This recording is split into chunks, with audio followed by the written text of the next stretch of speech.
در زمانی که در زمان هارون الرشید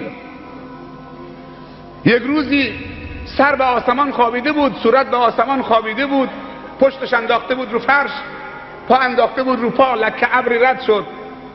هارون الرشید یک تبسمی زد، نگاه به اون لکه ابر کرد، گفت برو ای لکه ابر، هر کجا که دلت میخوای رو زمین ببار، خراج و مالیاتت میاد به دولت من، خراجت میاد. در کوچه های شهرها صدا میزنن ای فقرا بیاید زکات بگیرید، بیاید صدقه بگیرید، بیاید پول بگیرید. فقیر نبود که بیاد صدقه بگیره. امروزه چرا اینطوری شده؟ میگه حلیب بده، میگه عقیدت بده تا حلیب بدم. اول عقیده بده تا حلیب بدم، وگرنه بمیر. برادرای بزرگوار و محترم، من خجالت میکشم حقیقتا. همه جا به من میگن صحبت بکن. خیلی صحبتم زیاد شده، خیلی صحبتم زیاد شده، کلماتش از دستم رفته، چند کلمه گفتم. این همه مسئولیت داره. فردای قیامت من کثر کلامه کثر لغته.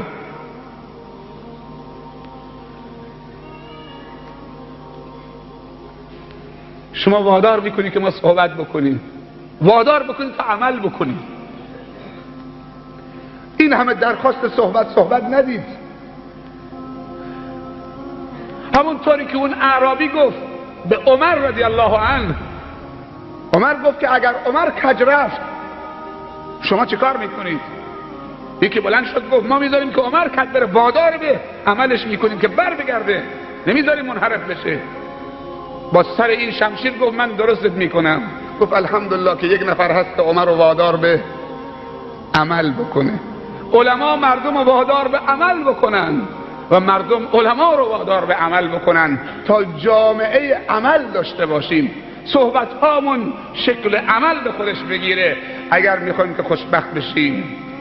چون جهت معکوسش و جهت ضد عمل کردن به خوبی ها، عمل کردن و وادار کردن جامعه ما به بدی ها داره فعالیت میکنه.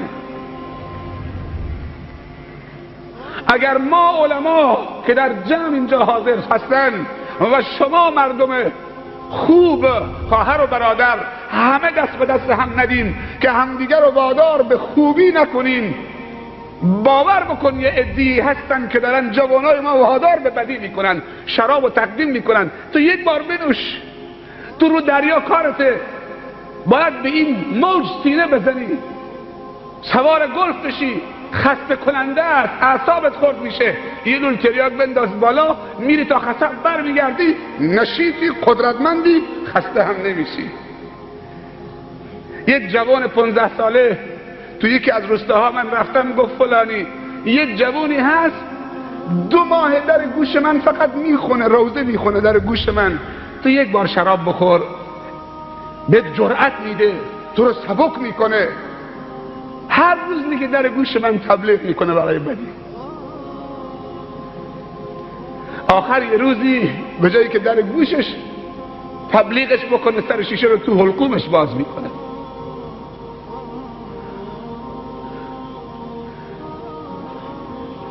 دیگران دارن مواد پخش میکنن، دیگران دارن آلودگی رو پخش میکنن،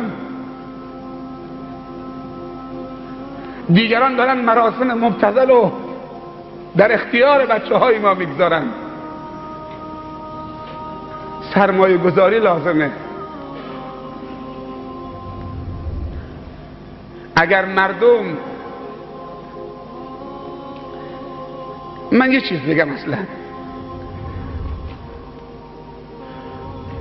خدا نکنه یک عالمی مشکل مالی داشته باشه، خدا نکنه یک عالمی مشکل مالی داشته باشه، 2 هفته است که فلانی نیست تو مسجد، مشکل پیدا کرده، بچهش مریض شده، خرج دکترش زیاد شده، رفته کار بکنه، یا اگر دید که بله فلانی مثلا نمیاد که چه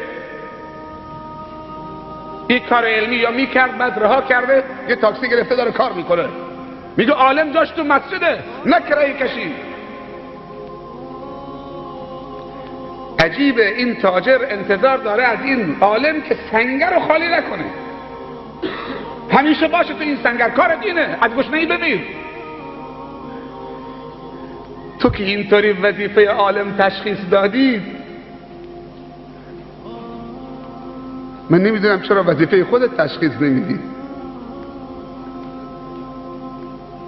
قدرت فکر و علم و قدرت مال، این دوتا وقتی کنار هم بشینه، فکر علما، مال تاجران مسلمان.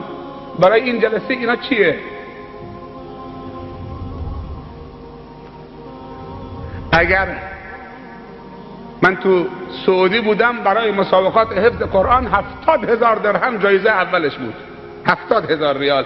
شاید بعضی بگن اینجا جزیره قشم ما پول نداریم، درسته یه نفر پول نداره، ولی وقتی کنار هم باشیم پیدا میشه. یه نفر فکرش ارائه بده، یه نفر طرح ارائه بده، یه نفر ماشینش در اختیار بگذاره، یک نفر پولش در اختیار بذاره. اگر یه تاجر مسلمانی تو این جزیره بلند بشه، آقا من کلیه خرج این مراسم خودم تقبل میکنم، باور بکنید معتادای ما کمتر بودن،